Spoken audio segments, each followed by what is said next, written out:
지난 18일 사회적 거리두기가 2년여 만에 해제됐습니다. 신규 확진자도 2달여 만에 5만 명 아래로 떨어졌는데요. 감소한 확진자 수와 영업시간 및 인원 제한 해제로 도심 곳곳은 새벽까지 사람들로 북적였습니다. 모처럼 자영업자들의 기대도 커지고 있고 항공사도 국제선 운항 재개를 추진하고 있는데요. 코로나19 방역 규제 완화는 한국만의 움직임이 아닙니다. 미국의 경우 사실상 마스크 착용 의무화를 해제하는 수순에 들어갔는데요. 이제는 비행기와 기차, 대중교통 이용 시 마스크를 쓸 필요가 없습니다.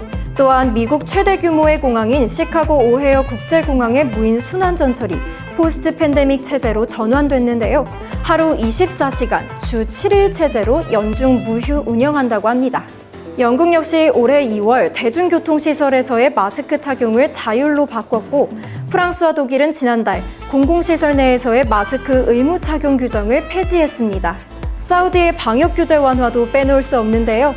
사우디는 코로나19 대유행 이후 2020년에는 1,000명, 2021년에는 6만 명으로 성지 순례객 수를 제한해왔지만 올해 코로나19 방역 규제를 대폭 완화해 성지 순례 참가 인원을 100만 명까지 늘리기로 했습니다.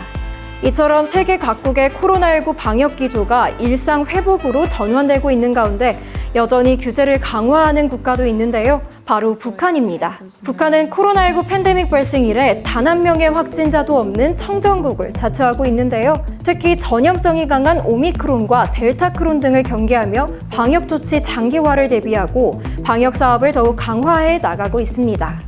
한편 방역을 완화하고 있는 전 세계 국가들을 향한 우려의 목소리도 존재합니다. 코로나19가 종식된 게 아니기 때문에 자발적 개인 방역이 더욱 중요해졌다는 뜻이기도 한데요. 상대적으로 열악한 환경에 처한 사람들과 백신 접종이 안 되는 영유아들에 대한 위험성이 높아질 수 있다는 우려입니다. 코로나19 팬데믹 장기화, 그 여파가 전 세계 각 분야의 어려움을 가져왔는데요. 하루빨리 일상으로 온전히 돌아갈 수 있으면 좋겠습니다.